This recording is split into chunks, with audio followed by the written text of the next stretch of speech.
Hello, Isabel. We're just admiring your flowers.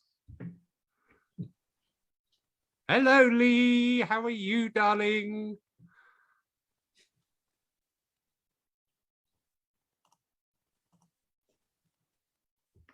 Right, that's the Facebook view, and I don't want the Facebook view. I want the real view. There we go.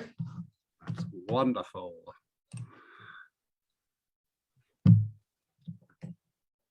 So we are live on Facebook, and we have people coming in. You are allowed to talk, everybody. We are all about communication. Absolutely. Good evening, everybody. You have to unmute. Oh, Roger Young. Oh, goodness. Somebody showed him how to use Zoom. How wonderful. You have to unmute yourselves, guys. No, nobody wants to unmute themselves. There you go. Is that Isabel? It is. Good evening, Isabel. I don't think we've met before. I have seen you at Arthur Findlay College a long time ago. And you've managed to live through that experience. Remember, Tim, that was when you were a lot younger. Well, that's then. That's when you were a boy, as Glyn said.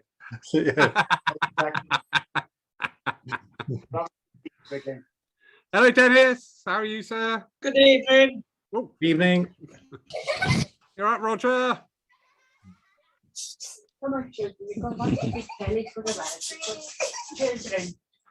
Hi, hello. Sorry, I was on mute. Hi, Tim. Hi there.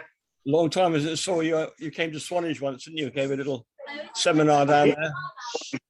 I did go to Swanage many years ago. It was many years ago, yeah. Okay. Yeah, I have a funny story about that visit to Swanage, funny enough. Yeah, a funny story, but we won't tell that now.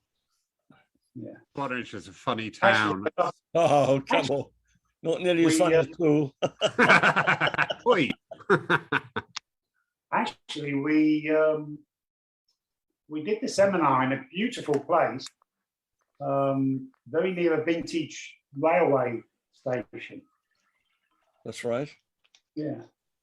I remember there was lots and lots of glass in this building. Well, I suppose the most exciting thing is one is a bit of shunting. A bit of shunting, yeah. But I don't mind a bit of shunting every now and then. Anyway, everybody, just in case you haven't seen the warning that would have come up on your screen, this is also being streamed live to Facebook tonight. So I will be monitoring Facebook here and bringing up any questions that may come from Facebook land. So a very warm welcome and a huge thank you to the wonderful Tim Abbott, a DSNU Fmstf, if I remember correctly. Can't remember myself half the time, mate. But yeah, I think you're correct. I think you're right in that. Tim is currently engaged in training over in Switzerland, so ever so grateful that he's found this time in his extremely busy schedule to share this evening with us. And tonight, Tim, you will be talking about the value of the evidence of our communications in your own inimitable fashion. So if I could ask all the other participants just to mute themselves during this time, and then we will be taking questions throughout. You can either use your reactions button to raise your hand or wave furiously at the screen. I won't assume that you are drowning, and I will let you speak. And for people joining us on Facebook, if you could just type your questions into the comments bar, which I'm monitoring, and I will bring those up for you. So without further ado, Mr. Abbott, sir, I hand over to you, you wonderful gentleman. Thank you very much, Lawrence. It's lovely to be here. And it's lovely to re-meet and catch up and reconnect with old friends and very much a current friend and colleague in Andy Ford there. So it's lovely to see you all here this evening. And as Lawrence so rightly said, we're going to be looking at evidence and the value of evidence. What is evidence? Because there's a big difference between evidence and information that is relayed within the act and the craft of mediumship. And I think the first thing we have to do is accept and acknowledge that mediumship is not restricted to spiritualism. I am a spiritualist and I'm proud to be a spiritualist. But mediumship, spirit communication, is not restricted to spiritualism. You know, since man has crawled out of the caves, that man has recognized that there is something beyond this earthly existence, that there is a power and education beyond this earthly existence. And indeed, in those early days of man, they would worship things like the sun gods and different stars and planets. We look at paganism and where they interact with the energy and the life force of Mother Nature. You know, the Dalai Lama, I don't know if it's still current, but the Dalai Lama has a trance medium, Tibetan trance medium. And indeed, you know, it was the trance medium that told the Dalai Lama in a trance sitting, get out of Tibet. They are coming for you. Get out of Tibet. When the is it the Japanese, the Chinese invaded Tibet, and he then, as we know, moved out into India, where he resides now. Bless him. That was a trance medium, or what we would perceive as a trance medium. So there are many different walks of life, many different belief systems that acknowledge the spirit world, heaven, paradise, whatever title they wish to put on it, and that there is an ability to communicate and interact with those said worlds. So I think what we need to do from a spiritualist point of view, if you're not a spiritualist, I'm sure you're comfortable in the reality of the spirit world, and that the spirit world is a world of intelligence. We acknowledge that because they can communicate with us. But I think as a collective, I think what we need to do is look at what is the definition of evidence within mediumship. What is the definition of that? And I think we have to give that some thought, because sadly, not everything a medium gives is evidence. And we'll talk about that. But for me, and this is my opinion, and I'm not saying you have to embrace my opinion, you have to find your truth, what your definition of evidence is. But for me, the definition of evidence is an expression of the intelligence, the presence, and the personality of that communicating spirit. The definition of evidence for me is an expression of the intelligence, the presence, and the personality of that communicating spirit. Evidence is not, I have your father here. That's not evidence. That's just words. If the medium who makes that statement, I have your father here, then goes on and gives additional evidence to support that statement, I have your father here, and then the statement, I have your father here, becomes evidence. For example, I have your father here, that's not evidence. I have your father here, he tells me his name is Leonard. He died when he was 77 of motor neuron disease, and he lived in the Cambridge area. And if all that information, that's actually my father, by the way. If that information is correct, then the statement, I have your father here, becomes evidence. I hope that makes sense. If it does, please put your thumb up to me. Wonderful. We also have to acknowledge, I think, that there is a difference between evidence and information. And you hear statements, for example, I have a man here who's bringing you a lot of light. And I think, well, yes, one of the light bulbs in my one of the light bulbs in my front room has gone, so I do need a bit of light. But I have a man here who's bringing you a lot of light. I have a man here who's bringing you a lot of love. I have a man here who's bringing you a lot of upliftment. As pretty as those words are, they don't tell me who the man is. They don't tell me who the man is. So it's just information. It's not evidence. Now, I have a man with me here who brings you a lot of love, a lot of light, and a lot of upliftment. Has value if before those statements you have proven who that man is. So if you've given, I have your father here, his name is Leonard, he died at 77 of motor neuron disease, and he lived in the Cambridge area, and your client says, yes, that's definitely my father. Well, he's bringing you a lot of upliftment at the moment because there's something going on in your life where you need support. And you think, yes, there is. Now, he brings you a lot of upliftment, becomes evidence. Are you comfortable with that? Wonderful. So actually, what this tells us is evidence and information can interchange depending on how and where the medium offers it and presents it. And what I see, and I turn to people like Andy Ford here, that I know teaches a lot. And actually, Andy and I did a week-long residential course not long ago. We had 42 students up in the north of England and had a wonderful week teaching there with the lovely Maura Hawkins.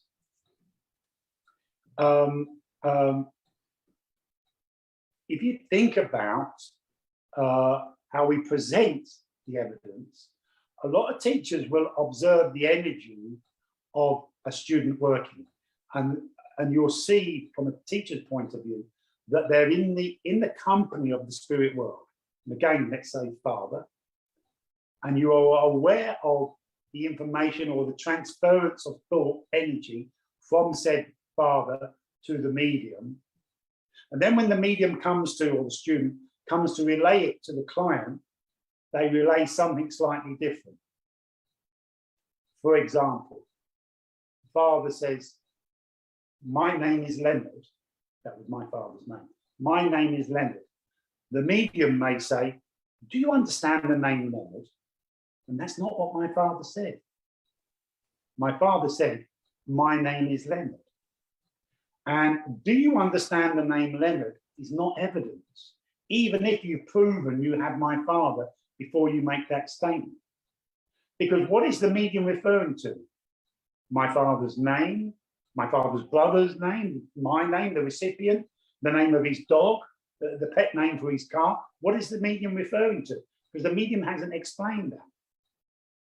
What they've given is a one-worded statement based around the word Leonard. Do you understand the name Leonard? When if they've just had the strength in their mediumship and their relationship with that communicator to give what the communicator gave, my name is Leonard. Therefore, the medium would say, this gentleman I have here is telling me his name's Leonard. Now that is evidence, an expression of the intelligence of that communicator. What we see a lot of in churches is what I call one-worded statements. If we stay with the presentation of evidence, the presentation of mediumship, we see a lot of one-worded statements in our churches in every Sunday. Now, I'm not belittling mediums for doing that. People work at their own ability. And what I mean by one-worded statements, you will see, and I'm sure all of us have seen this, where the medium will say, you would understand August as an anniversary. August being the one word, of course. The statement built around the word August. Well, what about August? My father definitely has not stood in the spirit world and said, August. My father never spoke like that when he was on here. My father never spoke in one-worded statements. My father was very comfortable. He was very much a man's man, very practical man, and he was very comfortable to speak in full statements. Come to think of it, all of our loved ones in the spirit world will speak in full statements. So if I express some evidence about my father, for example, Leonard, August, Boots, stock car. Nobody speaks like that.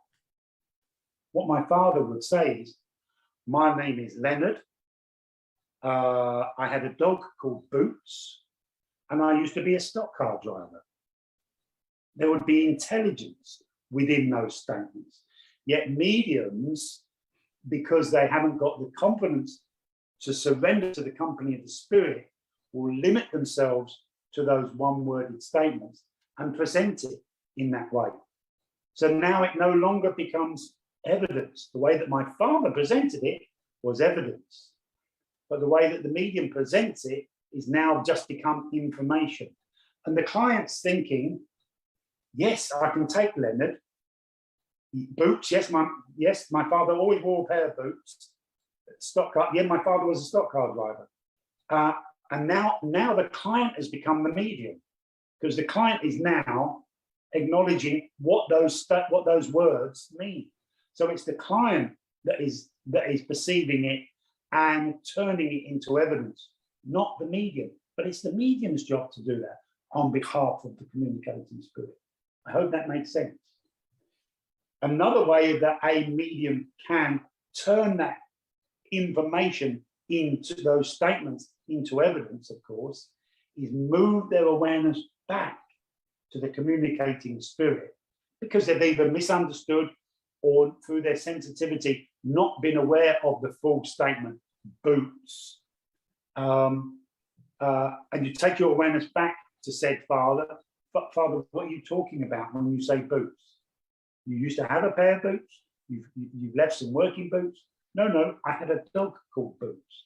Ah, your father is telling me he had a dog called Boots. That's evidence, because it's an expression of the intelligence of spirit. The other way that a medium will, and there is normally only 3 ways, will express the evidence is through a full story.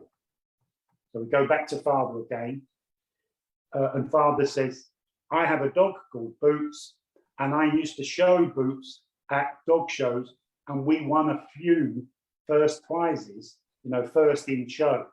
My father used to breed lurcher dogs, and he won a few dog shows in East Anglia. My family come from East Anglia. Not that I live in East Anglia now. But. So Boots is the name of my dog, and I used to show Boots in dog shows, and we won a few prizes with Boots. I had several lurcher dogs. One of them, Lady, became a house dog, and she just used to lay in front of the fire all day and just sleep. Even when Bix used to spit out of the fire and scold her, she was too lazy. She just used to sit there. A story unfolds, a story that expresses the intelligence of my father's personality, intelligence, presence there within the company, the mind, telepathic, and the energy of the medium. I hope that makes sense to you. Now we need to look at what I call old-fashioned evidence and modern evidence. Now, if you have, for example, an uncle and a cousin in the spirit world. Let's say that uncle died in 1955. Both cousin and uncle die of exactly the same thing.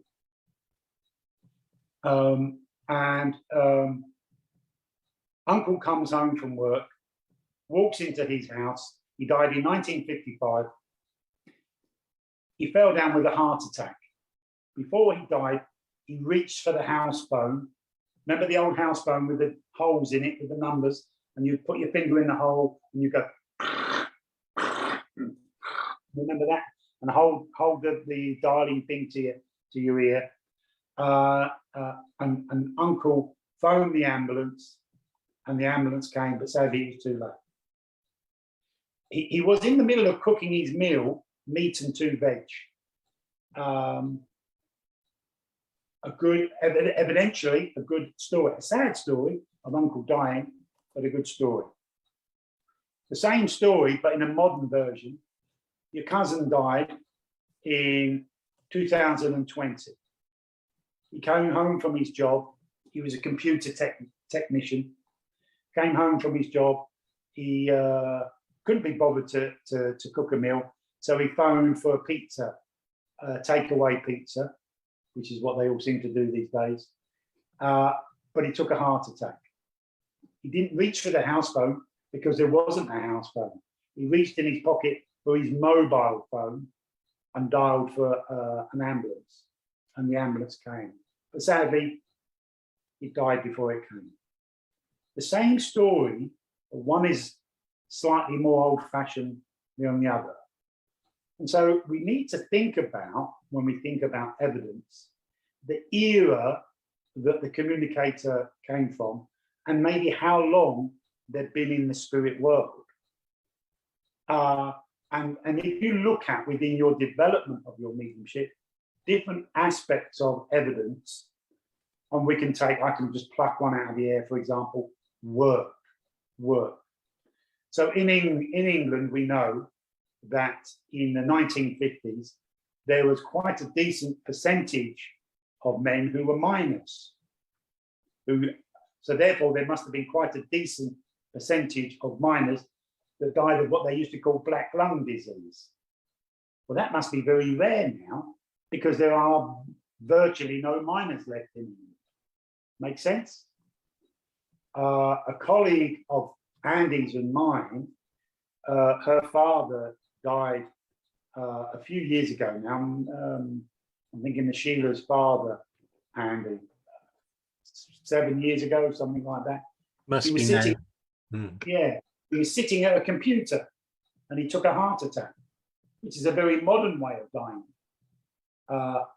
So there must be a lot of people actually these days, because just about everybody has a computer. Hey, you're looking at me through your computers right now, where a lot of people die sitting at their computers as opposed to down the mine.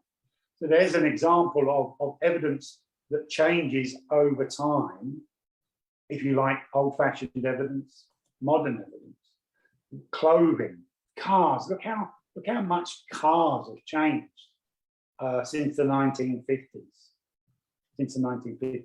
And look at how much they will change in the next 20 years, 30 years.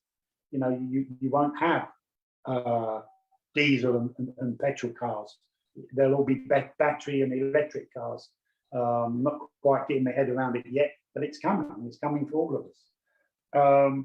So lifestyles, families, family structures. My stepfather, who's now in the spirit world, is a dark-skinned gentleman. My mother, in her second marriage, she married a dark-skinned gentleman, a black man.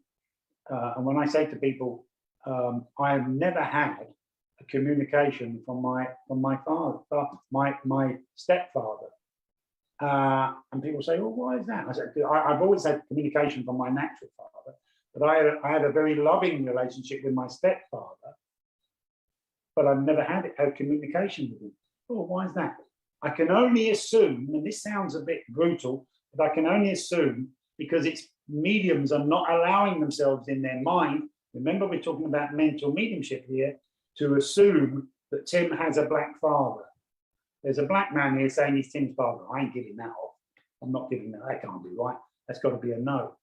And what stops us, you see, what stops us giving off evidence and solid evidence is the fear of getting it wrong. Because we've all been grown up, we've all been taught as children by our parents, from a positive standpoint, of course, that yes is a positive, no is a negative. And psychologically, we take that into our mediumship. When a client says no to us, we see that as a personal attack. We see that as a personal attack. Those of you, think about this, those of you who do sittings or have ever done a sitting, when your client says, when you get to the point in the sitting, and it's probably about 5 minutes into the sitting, where your client says, yes, I definitely know who you have, if you're one of those that do sittings, I bet you a pound to a penny, you've had the experience where in your head you go, oh, thank God for that, I am a medium. I really am a medium. Oh, thank God. I'm not deluding myself. I really do have this man from the spirit side of life because my clients told me I am. Those of you who are mediums, I hope you would agree with that. However, what you need to look at is every time I do a sitting, and hey, I've been doing it since I've been 19, well, more younger than that. My sister used to wheel me out as like a 11, 12-year-old when her friends used to come round. Look at my weird brother, he'll give you a message from dead people, you know, and they used to sit there and I used to give them sittings at a young age, almost like a party trip. Do your party trip, Tim. But what we need to think about, if you are one of those, and Andy, Lawrence, and myself are admitting to it, forgive me, I only know us three as mediums. I'm sure some of the rest of you that are joining us are mediums in one form or another. If you, in a sitting, have that experience, maybe not every time, but when the client says, yes, I can take that person, you go, oh, thank God for that. You know, I really like this client. I really like this client. I love that shirt they're wearing, you know, where if they keep saying no, you think, you know what, I hate that shirt they're wearing. You know, I've never liked this person. Where was your head before you said, or you thought, oh, thank God for that, I am a medium? Where was your head at before that? It must have been in a very stressful place. Is that stressful place limiting what you're giving off?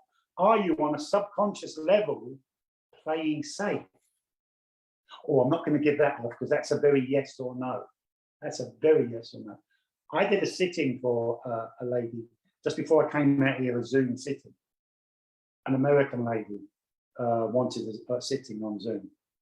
And her stepfather came, I beg your pardon, adopted father came, which was fine. And she said, because she'd said at the beginning, can I show you a photograph of somebody? Not a problem, but let me see who I've got first. And her adopted father came. Then she showed me a photograph of two young people, a young man and a young woman.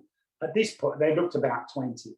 At this point, I didn't know that the young lady was her, because she's now, I don't know, in her 70s or something. And I said, well, this young man is telling me that he met you in a religious community. And she said, yes. It was almost like one of those American religious cults where they met. Well, if I'd have said, do you understand something about religion with this man? That is not evidence. That's not a statement. That's a statement. That's information.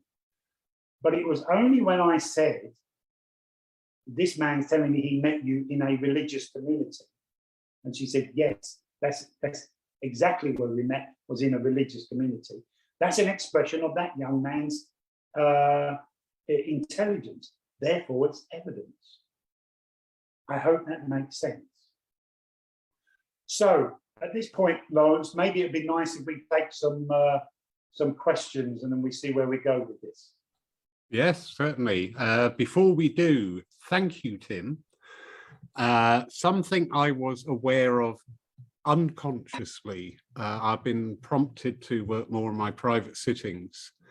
And I did notice with a couple of the private sittings where I went into that mental state of just giving it, they flowed. Where I was engaged, where you say about unconsciously having that negativity and going, oh God, yes, oh, I got that right. Oh, thank God for that. Oh my God, that was right.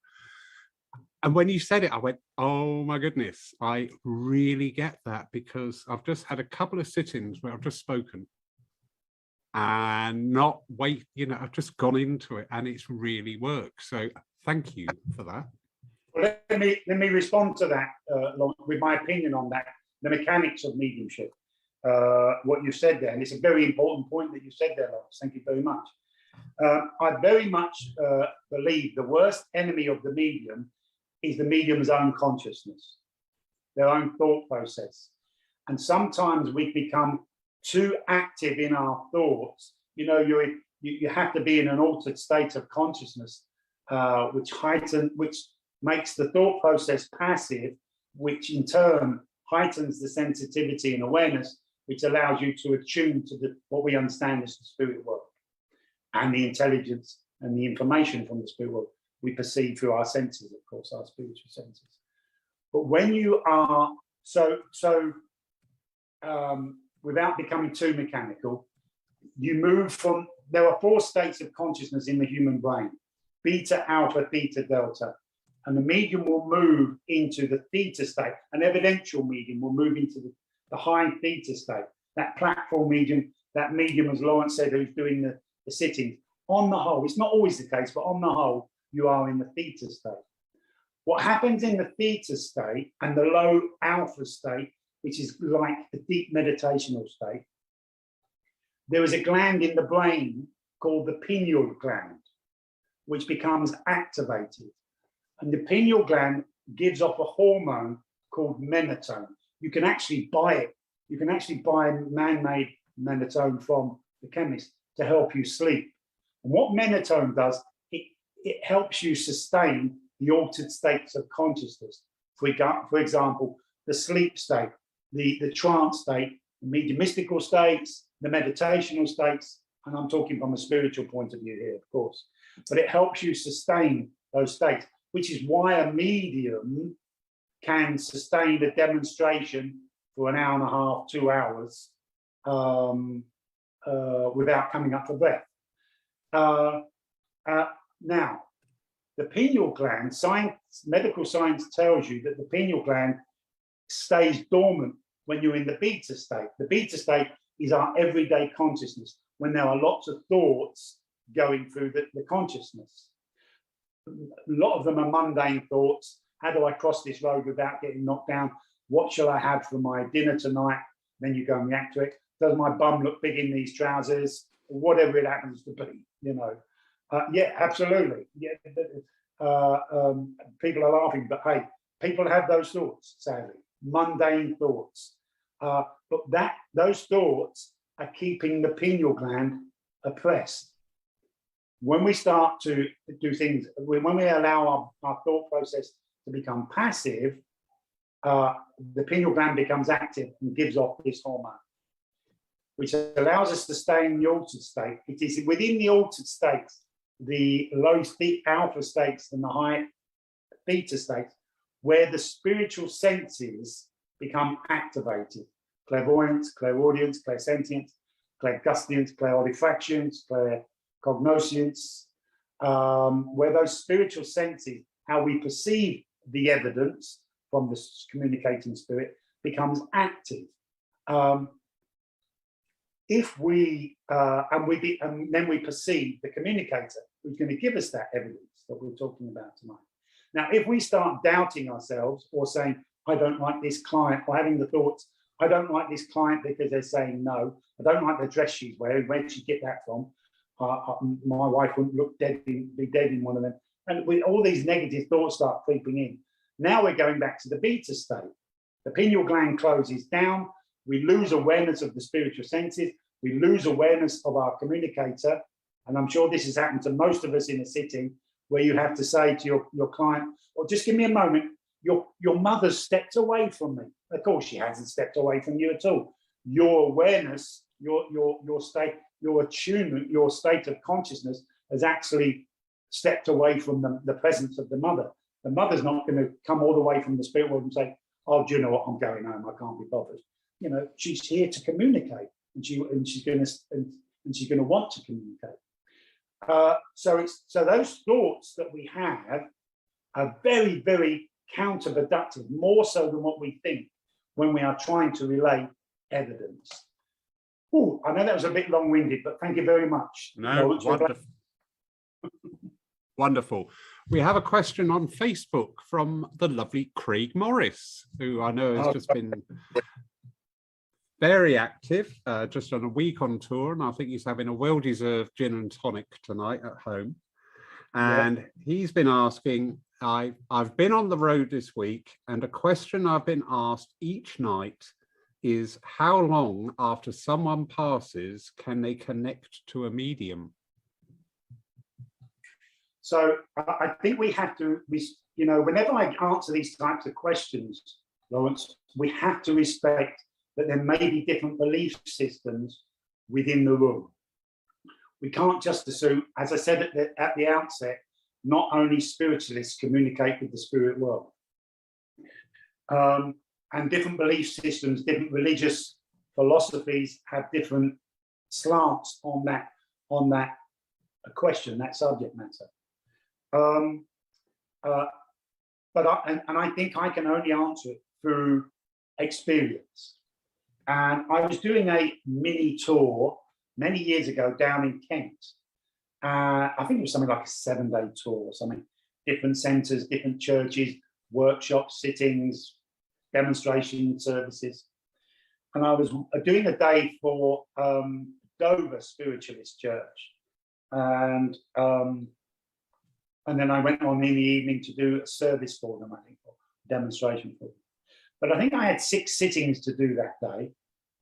And it was, I think, the 3rd sitting, the sitter that came.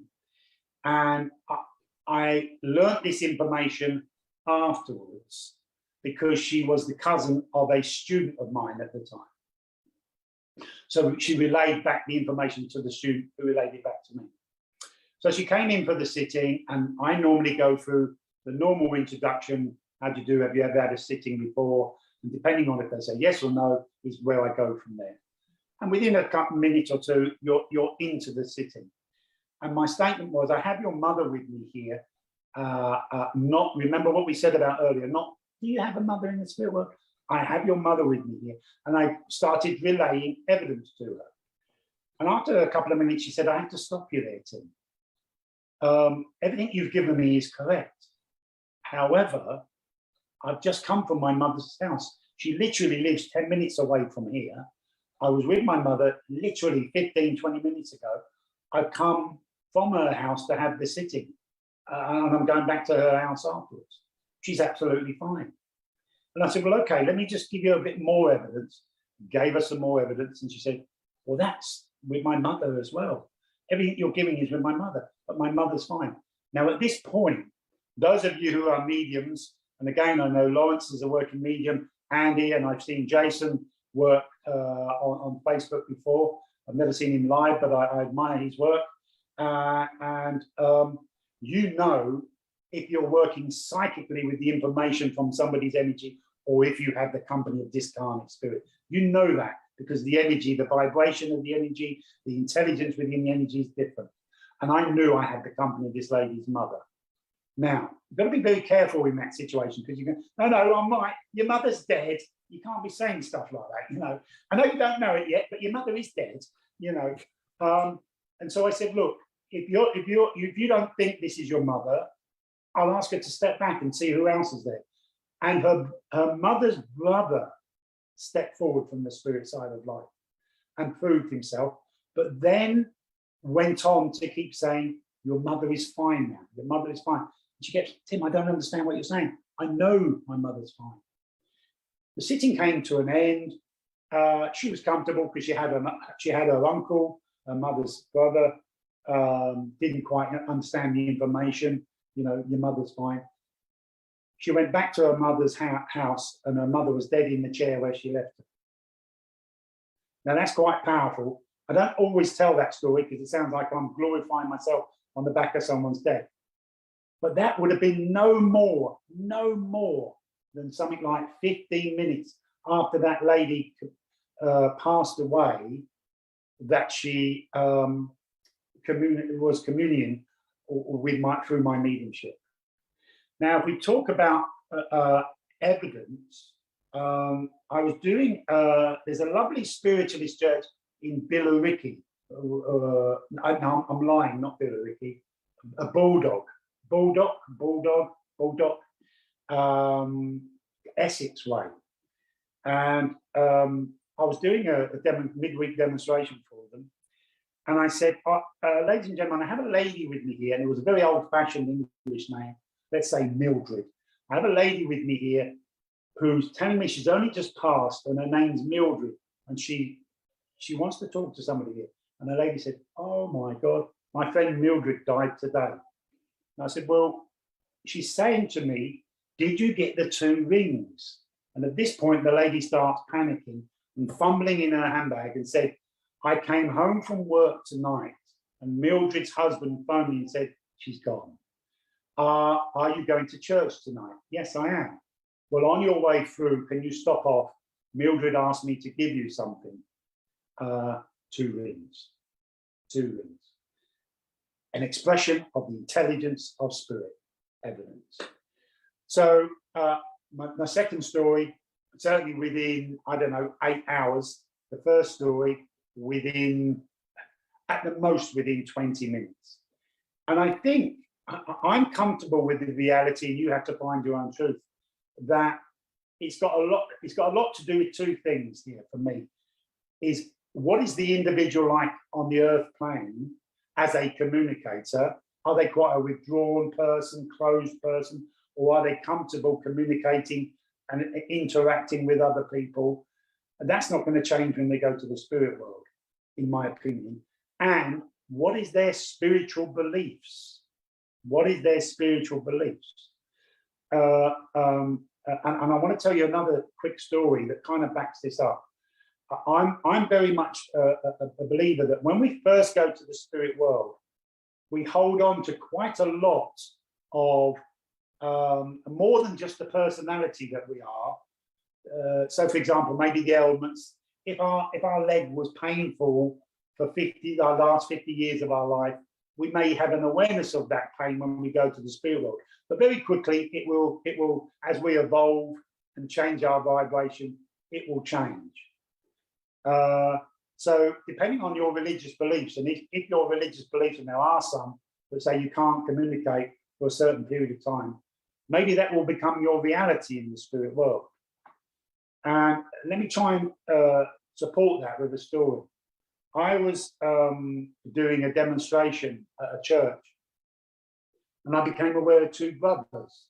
One was the father of a lady, and one obviously was the uncle, her father's brother. And her father's brother had only recently passed, something like maybe 3 or 4 weeks before. And I could feel him physically pulling me. I could feel, and he was saying, and I could hear clairvoyantly him saying, can we go to the pub, mate? Can we go to the pub? And I said to this young lady, the niece, I'm not being funny. I can feel your uncle really insistently pulling me. He wants me to go to the pub with him. And she said, he was an alcoholic. He'd still held on to that urge of wanting to go and have a pint of beer. Now, that was several years ago. I'm sure as a spirit being, he has evolved beyond that urge to want to have a pint of beer now. He's moved beyond that.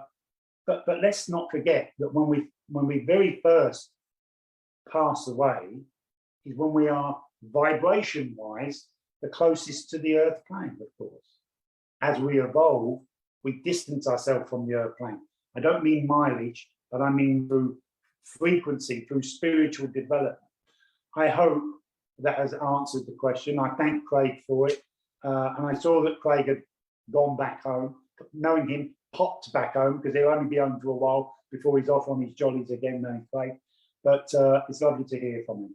Yeah, he'd love the response, and he's also relaying a memory of Circle with Jeanette and giving a sitting. That's where he heard that story.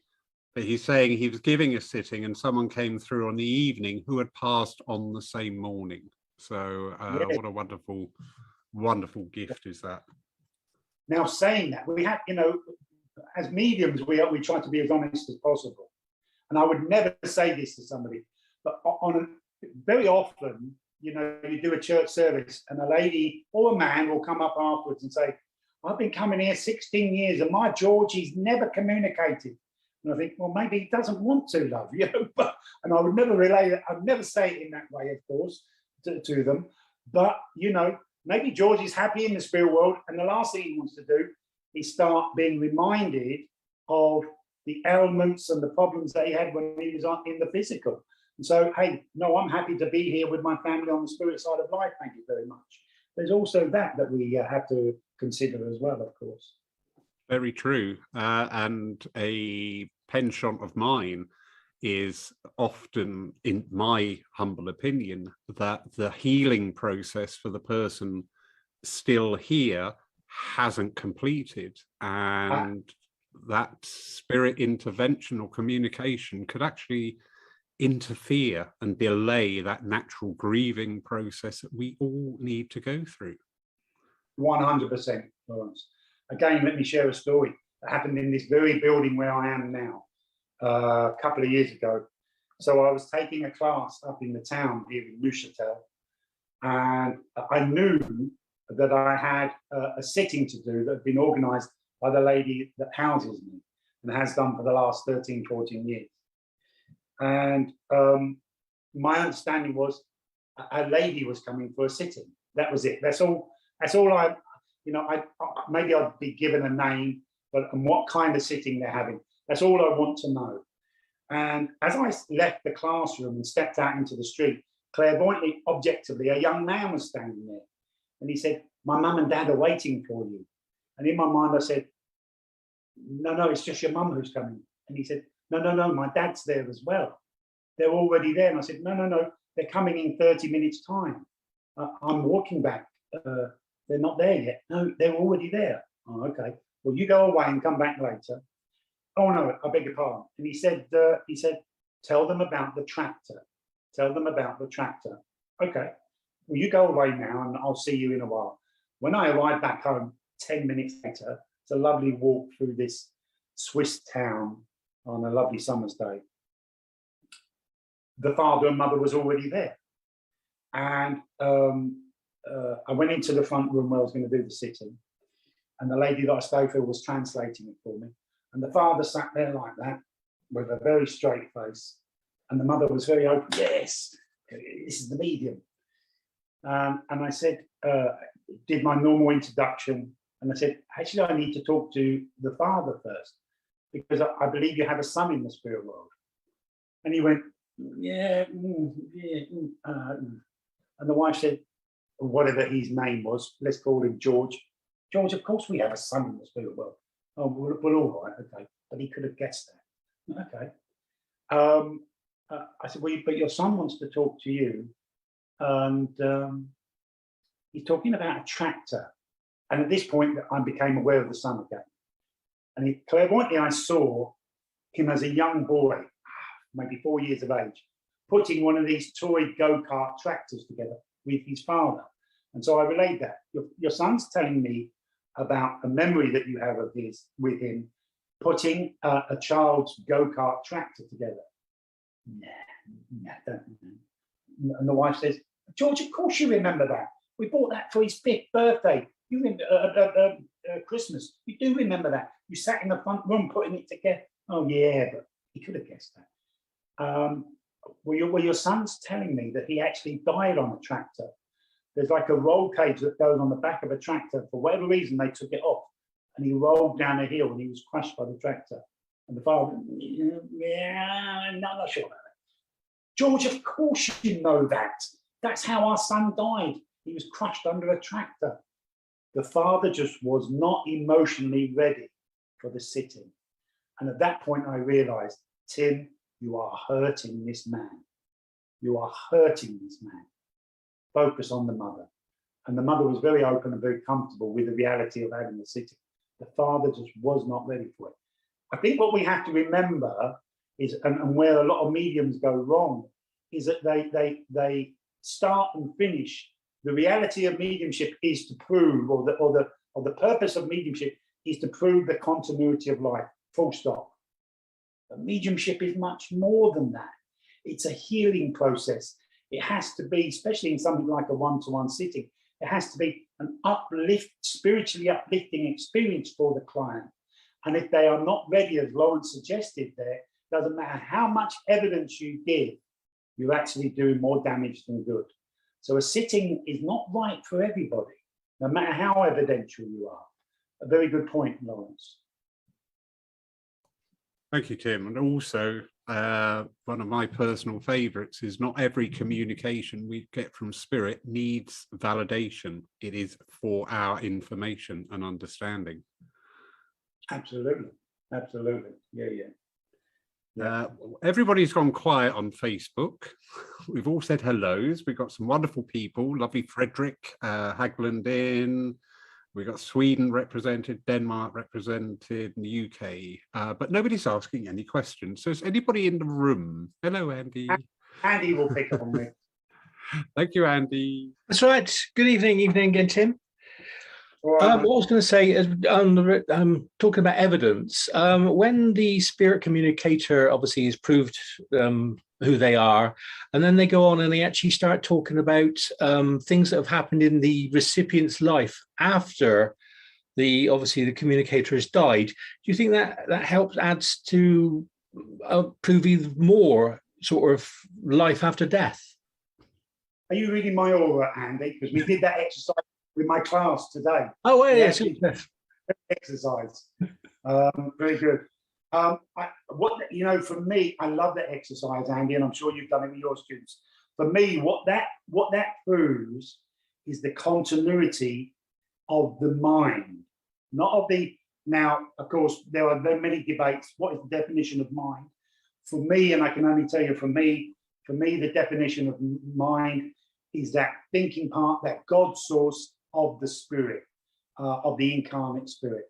And for me, when a grandfather comes and the medium proves grandfather, I've got George, he died of cancer, he was in the Second World War, he was a desert rat in the tanks. Yeah, that's my grandfather. Well, grandfather's talking about a divorce that he went through after he passed. That proves that content that grandfather's intelligence has survived. Something of grandfather's intelligence has survived physical death, enough that he can still perceive what is going on from the spirit side of life with, in this case, his daughter, his granddaughter. Absolutely, I think it's lovely when that happens, Andy. Now, what we have to hastily add to that is grandfather's not interested in watching us when we're on the toilet, or forgive me for saying this, but we're all adults, making love to our partners, having a shower. Grandfather's not interested in sitting there watching us do that. But when our energy suggests we are having changes in our life, we are succeeding in something, we are being challenged by something, for example, a divorce, grandfather, like any grandfather, wants to be there to give that support and upliftment. Absolutely, Andy. Yeah, I love it. And it shows the spirit will care. The spirit will care, you know. I love it when, and it's very simple, but it says so much behind it. And I'm sure you guys have had it, where you're doing a demonstration and you say, oh, now just before I finish, grandfather's saying happy birthday to you. Oh, it's my birthday tomorrow. Yes, grandfather cares enough.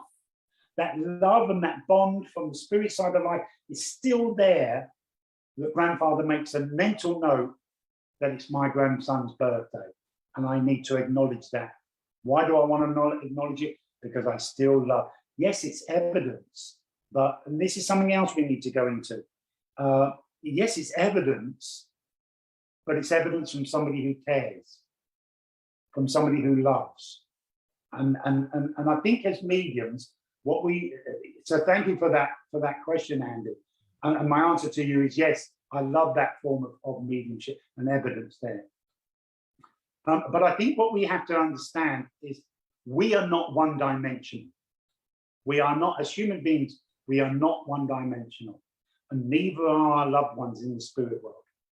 So, and I've studied this a bit, and I think there's 5 expressions of evidence that I can come up with, and everything else seems to fit in the categories of these 5. So there are 5 different, from my perspective, there are 5 different expressions of evidence. Factual evidence, emotional evidence, emotional evidence, spiritual evidence, symbolic evidence, and subjective evidence. Let me explain what subjective evidence is, because some of you are saying, what's that? Those of you who do a lot of sittings, I'm sure you're very comfortable to ask within the structure of the sitting, do you have any questions to your client? Do you have any questions you wish to ask whoever your grandfather, whoever the communicator is. And they're normally the same ones. When am I going to get a new job? Am I going to leave my man? When am I going to win the lottery? You know, it's quite materialistic, but there you go. They have the right to ask those questions. Grandfather will give his opinion. Subjective. Subjective. Now, it's the weakest form of evidence, and I say that because the client may not agree with grandfather's opinion. And I'll tell you a classical example. If a medium says, well, your grandfather's telling me you're being very stubborn about this situation with yourself and your husband, there is nobody in this earth who's going to say, yeah, I'm a stubborn so-and-so, me. They can say, me, stubborn? Not a chance. Not a chance. I'm not stubborn, not at all. So you're going to get a no for that. However, it is grandfather's opinion. Subjective evidence. Symbolic evidence. Some of you will have symbols within your mediumship. I'm one of those mediums who don't particularly care for symbols. I think I've probably got about half a dozen. And the symbol must be logic to you, the medium, because it's moving through the faculties of your mind, your mediumship. So, for example, if I see the spirit world showed me a half a bottle of whiskey tucked away at the back of the cupboard, I would know what they were trying to tell me was somewhere within that family there is an alcoholic who was hiding the facts. Why is that why is that half a bottle of whiskey relevant to me as an alcoholic? Because my father was an alcoholic, and they're the experiences that I used to have. I'm proud enough to say my father was teetotal when he died, but there was a time, sadly, when he was an alcoholic. If I see a balloon, I know it's a birthday. If I see a blue balloon, I know it's a boy's birthday. A pink balloon, I know it's a girl's birthday. But that's more or less how much it goes for me for symbolic evidence.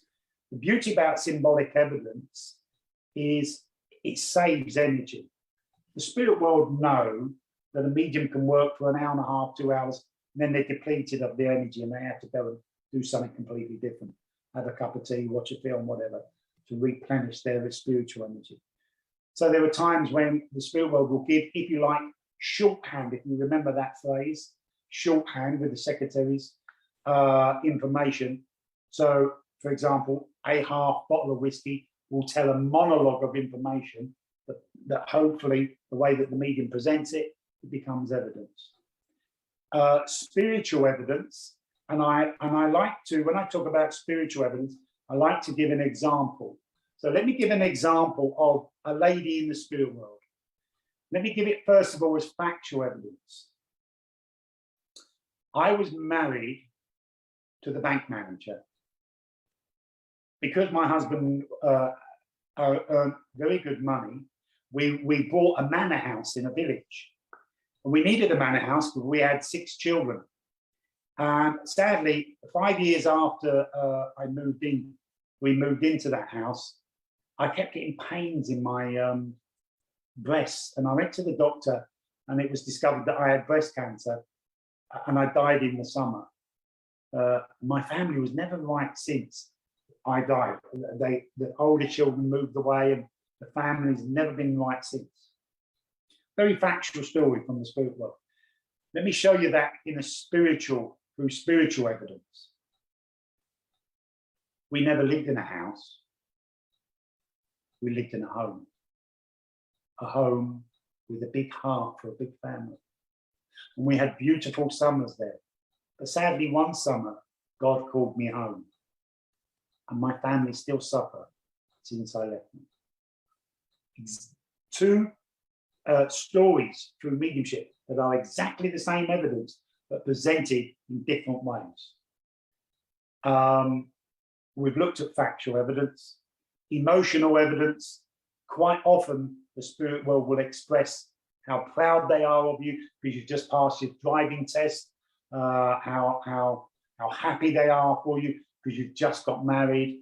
We come back to what Andy was saying about what they've observed after they pass. So their emotions will be expressed, but supported by factual evidence. So that becomes emotional evidence.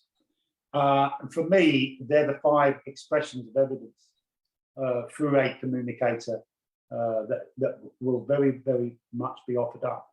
And what we have to ask ourselves is, as mediums or developing mediums, so who dictates how I present my evidence? Should I present it factually today? Should I present it spiritually today? Should I present it through symbology today? Well, of course, it's the communicator. It's not the medium to decide. It's the communicator that will inspire the medium, because the communicator knows how to best present it to have the greatest impact in a positive way for their loved one, your client. I hope that makes sense. Lawrence. Very much, and wonderfully explained. Thank you, Tim. All of you listening, Tim will be sending out the invoice for this masterclass after the end of the evening. We do have a question online here from Anne Bennett.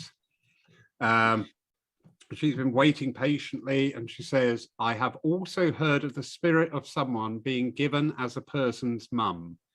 It turned out that she was still on the earth plane, but had really bad dementia.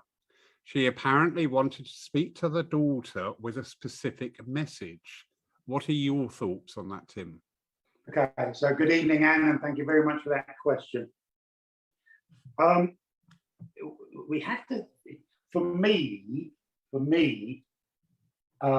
and spiritual scientists, and I say spiritual scientists, scientists that have a spiritual leaning, will tell you their studies suggest that we in the physical and the spirit world share the same space. We're just moving at different vibrations. I'm comfortable with that reality. Again, you must find your own truth. And that's why a medium has to take their awareness and sensitivity to a different vibration to attune to that vibration that we know as the spirit world. The spirit world isn't somewhere over the horizon. It is here right now. Sadly, I might be poking someone in the eyes right now. I hope I'm not. Forgive me. My dry sense of humor there, warped sense of humor. So you're either in this reality or in the spirit world. There is no in between. However, there are cases where things like dementia, people being in comas, where the spirit, incarnate spirit, begins gradually to withdraw from the physical. And the consciousness is very passive because it's in a very sick place, sadly. And I think sometimes a medium can communicate with that said spirit of that very sick person, and it's very, very similar to communicating with discarnate spirit. And some mediums do not realize the difference.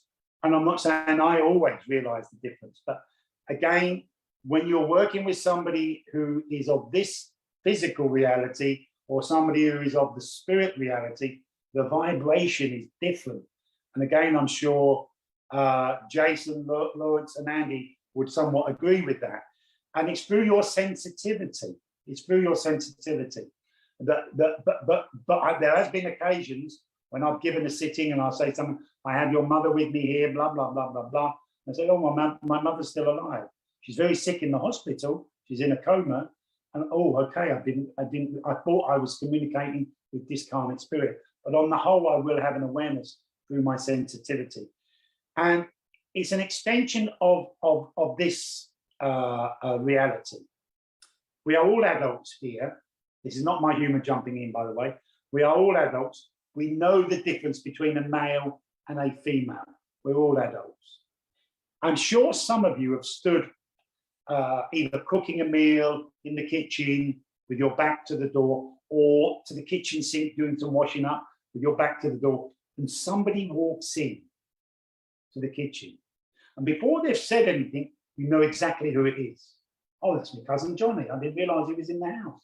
Oh, that's my mother. That's my big brother. I'm not talking about from the spirit world. I'm talking in the physical. They walk into the kitchen and you know exactly who it is because of their presence.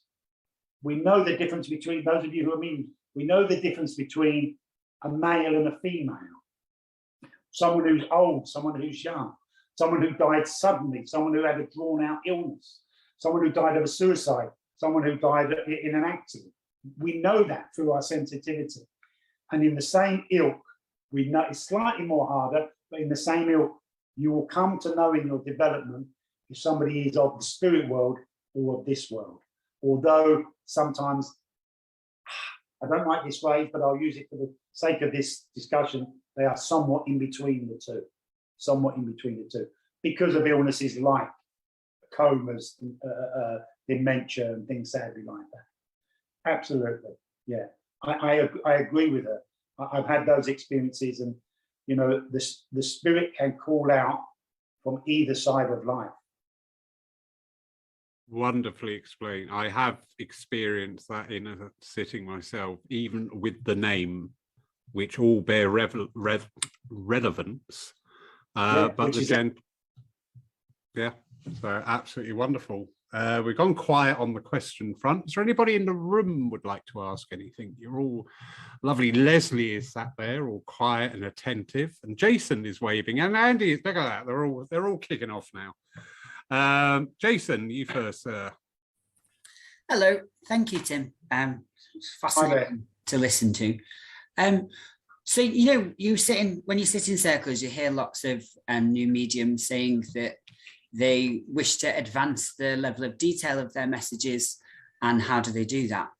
And a lot of them seem to be under the impression it's a case of just sitting longer and sitting for longer and sitting for longer, and somehow some door will suddenly open. Would you not agree that a big part of development in mediumship is also development as a person? So not only dealing with your traumas, but also educating yourself on the world, if you do. 100%. So first of all, Jason, we've never met before, but I have seen you work, and I admire your work. It's lovely to meet you in person. And I agree with you 100%. Sadly, we live in a world where, and England and Switzerland, where I am at the moment, are two classical examples, where mediumship is a career move, as opposed to a calling. And we have people leaving school very much in England. And it's, you know, back in the 60s, it was, well, I'm going to join the army, or I'm going to be a nurse, I'm going to be a teacher. And now you can add to that list, I'm going to be a medium. And we've had the lovely we've had the lovely Craig Morris on. And for Craig, it worked. Craig became a medium at a very young age after he left school. And for him, it worked. But I know of many people that it hasn't worked. And I think quite often because, and I agree with Jason, you cannot develop, well, you can through techniques, but there is a shallowness to it. But in reality, you cannot really develop your mediumistical ability without developing self on a spiritual level. Now that does, and when I say that, and I'm sure when Jason says it, he's referring to the same thing. That doesn't mean you have to become saintly. You just have to become nice. Just be nice. Just be nice, for God's sake. If we just had a world of nice people, how wonderful this world would be. Be considerate of each other in what you do. We all make mistakes. That's part of life's journeys. But acknowledge those mistakes, learn from those mistakes, and move forward. And I quite often say to students, before you come to know the spirit world, you have to come to know yourself. But in knowing yourself, because we are a spirit, in knowing yourself, you automatically become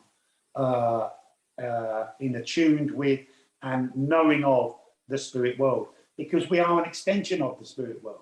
So if you want to get to know the spirit world, get to know yourself. Have an understanding of your likes and dislikes, why you like this, why you dislike that. Have an understanding of, you know, why is it that guy keeps playing bleeding bass music at 2 o'clock in the morning next door? He's doing my head in. Well, hang on a minute. Let's just look at that. Jason. Sorry. Just to add to what I asked, and I'm sure you get into it, or I've not expressed it quite properly, but also on an educational basis, because I mean, I remember doing a sit-in not so long ago where the gentleman said he was at the Battle of Oran, which is the sinking of the French fleet. I didn't know that, but earlier that morning, my television kept playing an episode of this particular documentary. And I was like, I don't understand why you're showing me this battle, until the sit-in. And then it was like, I needed to know that word to give the gentleman proper credit or expression.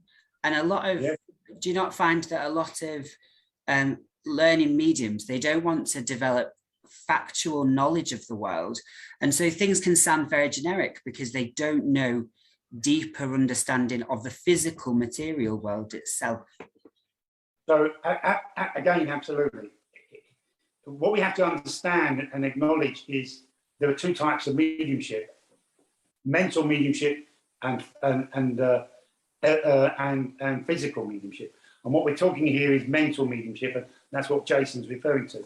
So the more knowledge you give, vast knowledge you give yourself, the bigger the platform, if you like. Remember, the information has to move through the faculties of the mind. That's why it's called mental mediumship.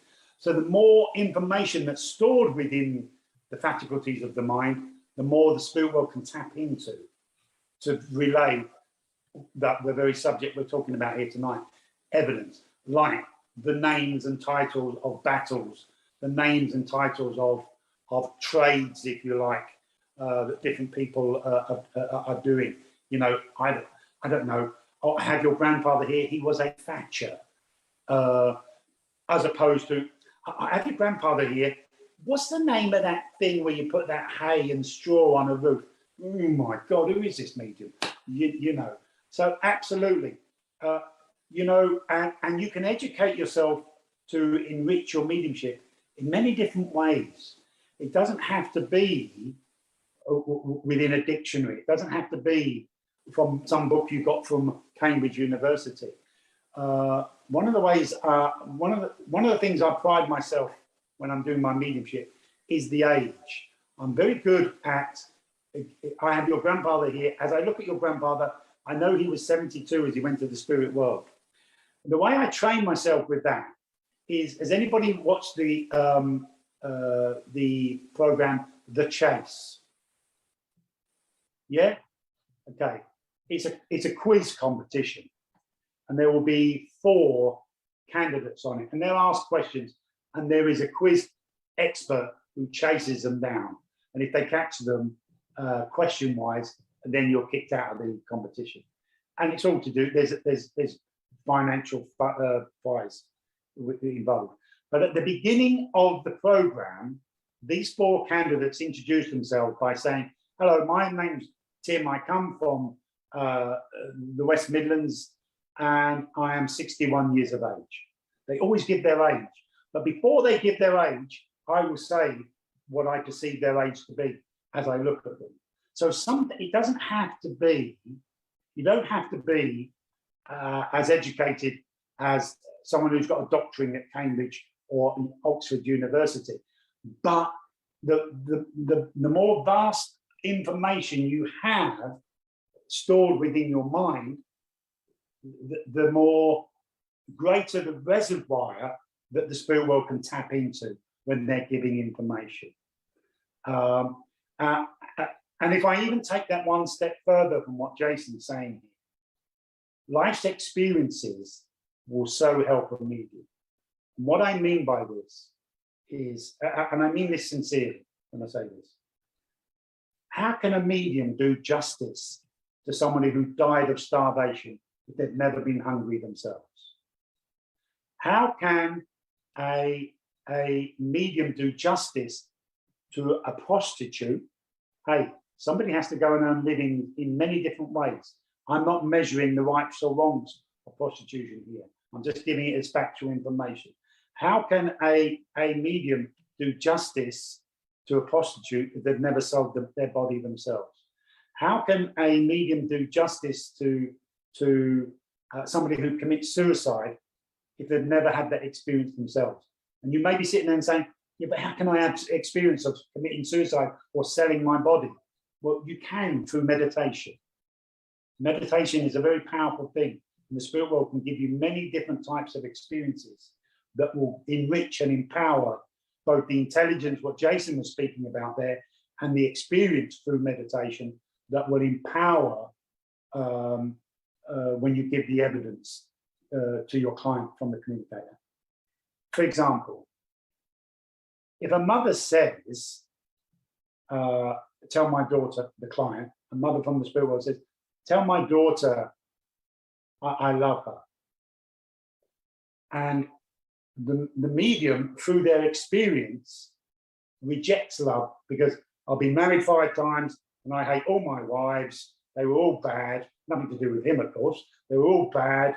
My mother hated me. My father was an alcoholic and he left home when I was 5. I don't experience love at all. The medium's probably not going to give himself or herself in that moment the experience of submerging within the energy of that love that mother's expressing.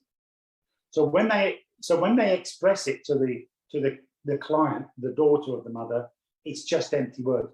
Your mother loves you.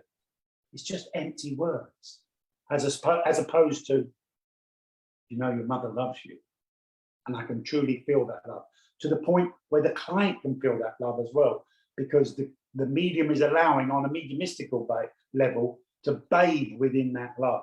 So I agree 100% with Jason. To be a medium is more than just being in the company of the spirit. It's many different aspects, and one of those is educating yourself in as many different fields as possible. Now, there are some, very briefly before I hand back to Lawrence, there are some areas of education that are more easily for you to embrace than others. And I'll give 2 examples if I can. Albert Best, who was a fantastic medium. Some of you may have heard of Albert Best, an Irish gentleman born, I think it was Dublin. I'm not sure now. Somewhere in Ireland, and as a young man moved to just outside Belfast. He was born, and moved to Scotland, just outside Glasgow, where he spent the rest of his life. He worked in a sorting office. If you know what a sorting office is, where you're sorting through the post and putting it in pigeonholes. Oh, Thompson Road, that goes in that pigeonhole. Thompson Road, that goes in that pigeonhole. Then the postman comes and takes the post and takes it off to Thompson Road. So he was educating himself every day with full addresses. One of the things Albert Best was best known for was giving full addresses in his mediumship of the communicator, because it came natural to him, because he educated himself there on things like full addresses. I used to be very much involved in motor car sports. For a while, I was a racing car driver. My ego, I can't help myself, my ego has to do it. I was ranked 3rd in East Anglia and 49th in Europe. I'll get away from my ego now. So quite often I will get young men or women who die in car accidents. And I will tell quite a lot about the model of the car, the year of the car, because it's something that I educated myself in back in the day. So the spirit world definitely will tap into experiences and knowledge that you have. It's a blackboard of opportunity for the spirit world to tap into, without a doubt. It was a bit long-winded, but I agree with you, Jason. Wonderfully explained there, Tim. Also, could I just sort of like put a general question out there on that energy there about mediumistic development?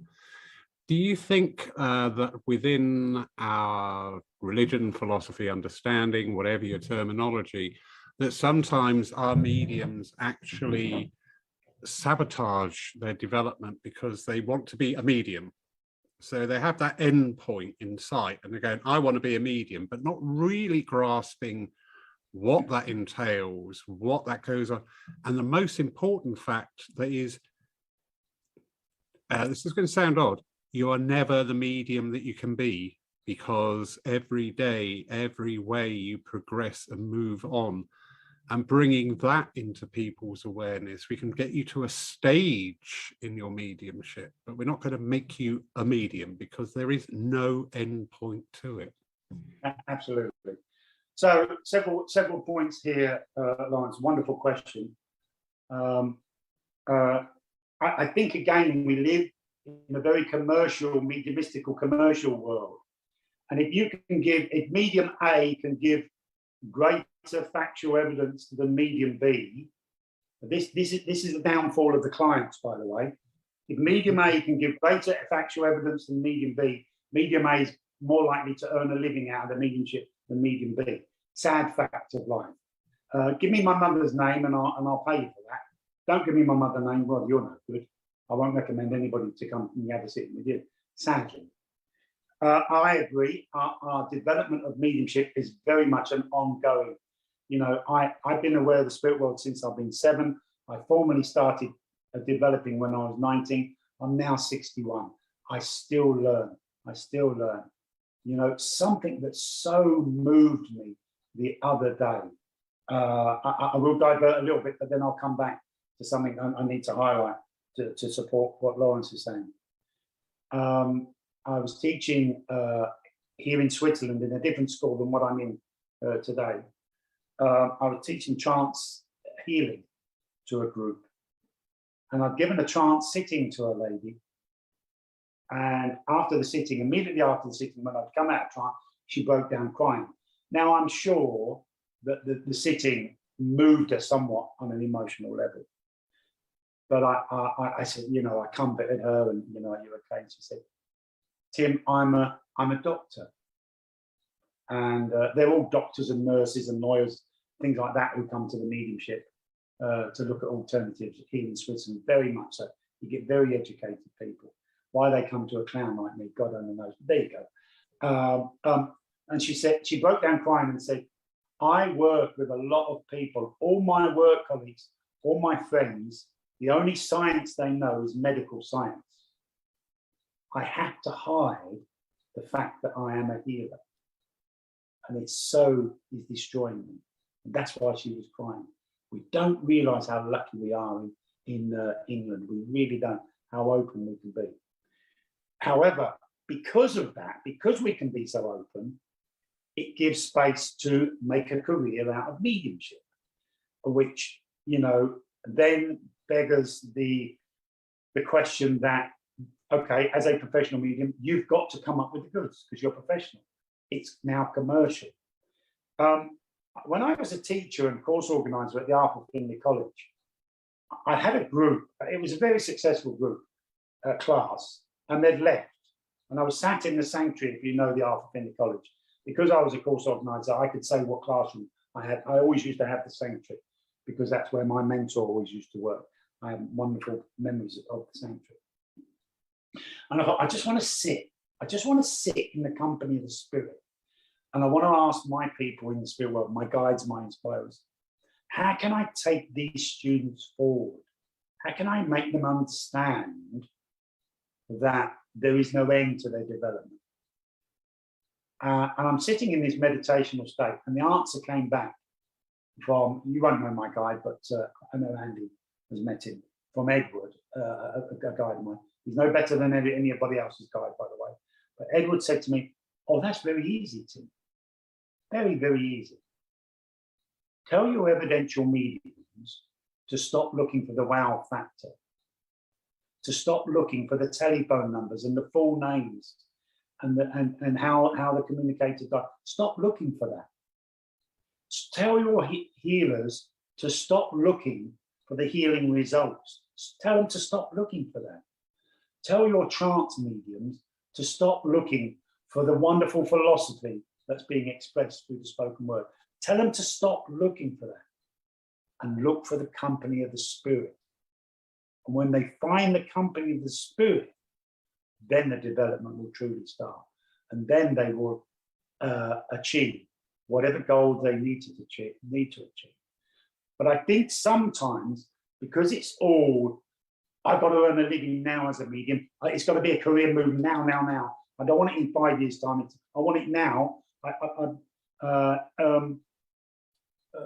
we forget to be in the company of the spirit, and we become some form of entertainment. You know, I took a phone call from a student of mine in Wales a few years ago, and she said, "I have a problem, Tim." And I said, "Okay, what, you know, if I can help you, what's the problem?" She said, "Well, I'm sitting for trance, and the spoken word isn't coming through my trance, being expressed from the spirit world." I said, "Oh, well, I'm sorry to hear that. You know, tell me, how long have you been sitting?" She said, "Well, I've sat 3 times now. I've sat 3 times in the spoken word." Well, for God's sake, just sit in the company of the spirit. And I think sometimes we lose sight as we come back to Lawrence's question about this, the value and the beauty of the journey of development, which is ongoing. It doesn't always have to be done in the company of the spirit world. As Jason has said about education there, that aspect of your mediumship, but also the spiritual development that can come through different types of meditations. There are several different types. We use the word meditation. It's very much an umbrella statement. You know, there are different types of meditations. Meditation, visualization, sitting in the power, relaxation, and contemplation.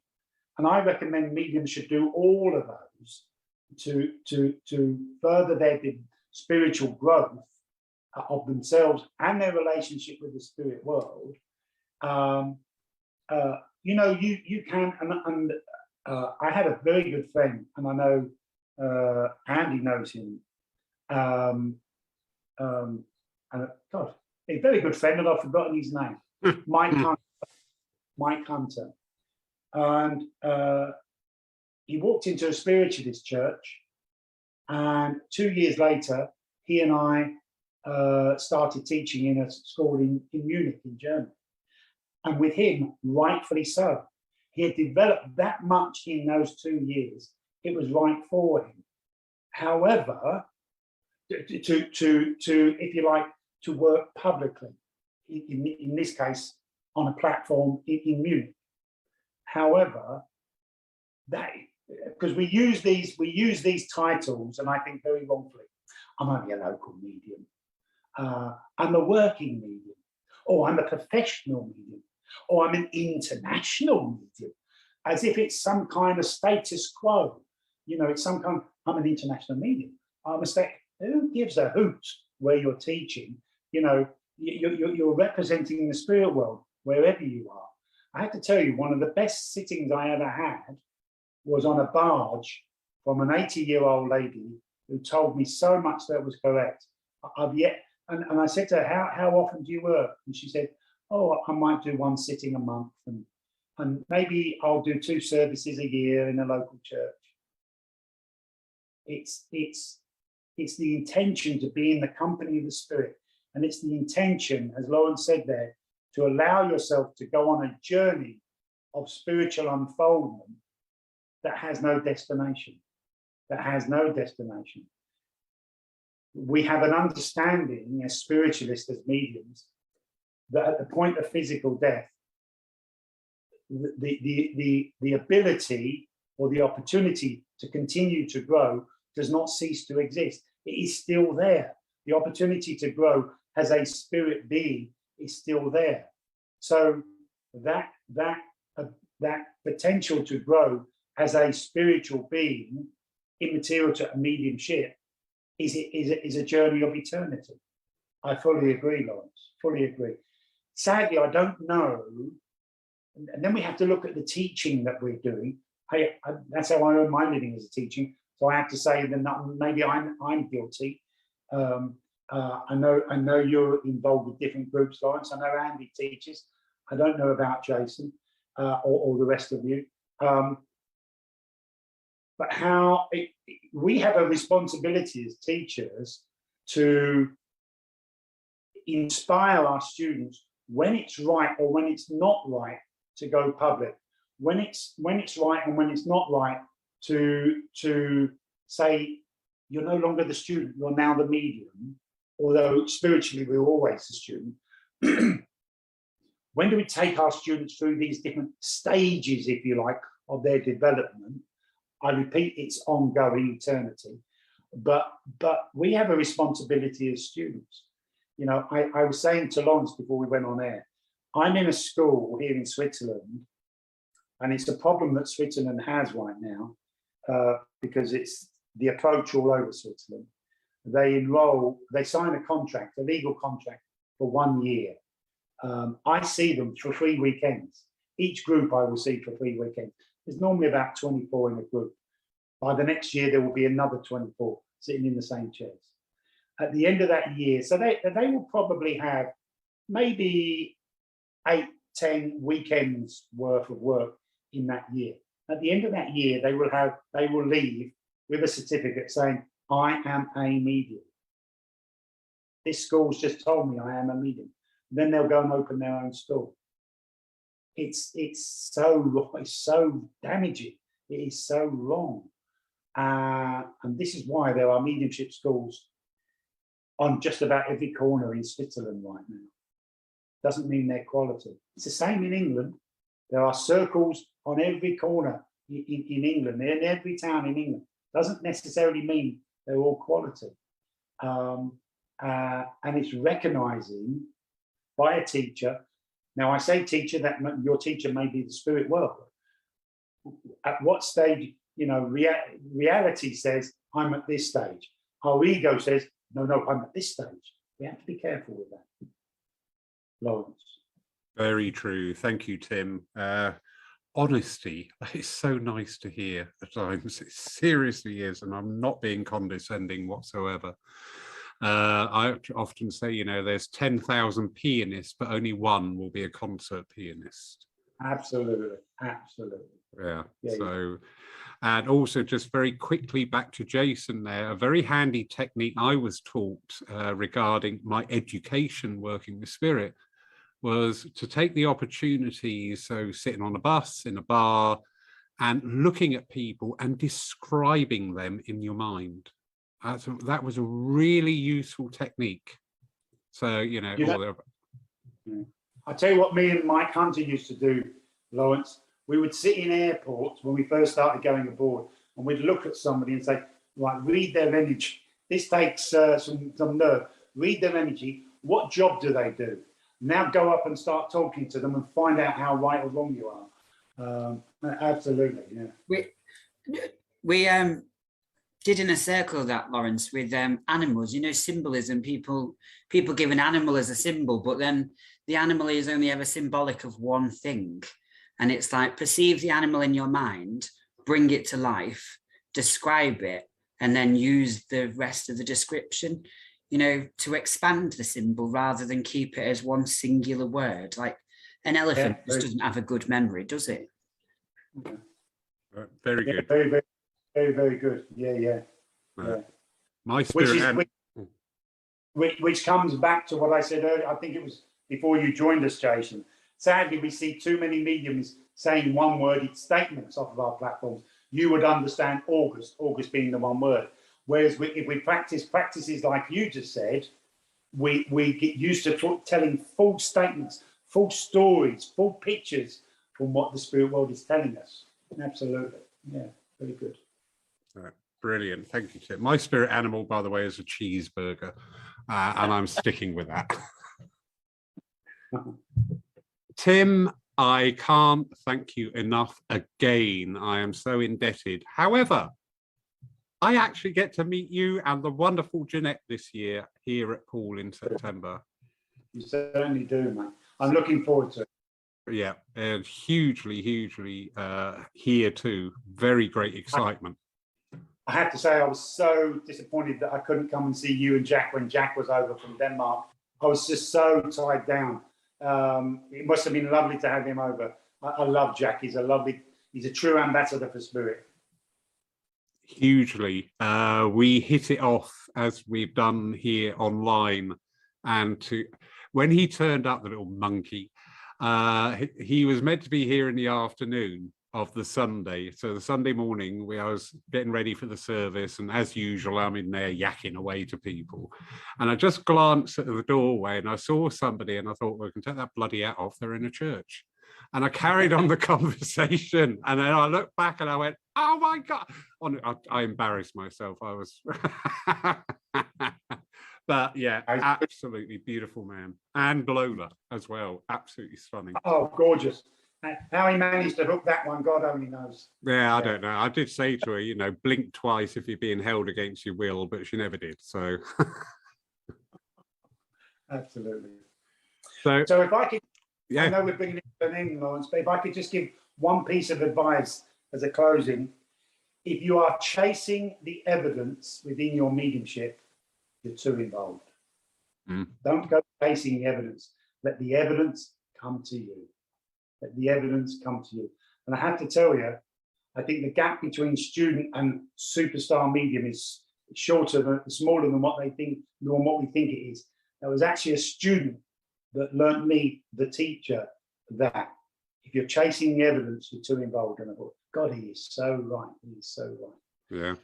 Brilliant. Thank you very much, Lawrence. No, Tim, thank you again. So indebted to you, and really can't wait to meet both you and Jeanette later on in the year in September. Thank you, everybody, for joining us, both here in the Zoom room tonight and also the wonderful people joining in online to watch at home. Thank you, thank you. Next week's Lyceum night reverts back to our Facebook pages, so my page, church page, and our YouTube channel. And we'll be talking to Margaret Challenger from South Wales on the standards of mediumship. And Margaret has got a video out there. I will post a link to that again to watch, because there is a very honest and without any animosity talking about the standard of mediumship today. And when I saw that, I thought, I need to talk to this lady. She is fascinating. So thank you, everybody. If you wish to unmute and add your congratulations, please do. Everybody on Facebook, we're just about to sever your link. Sounds rather rude, doesn't it? But thank you for joining us. We look forward to seeing you again next week. Thank you. Wonderful Bye-bye. night, Tim. Thank you. See you soon. Thank Take you care. so much.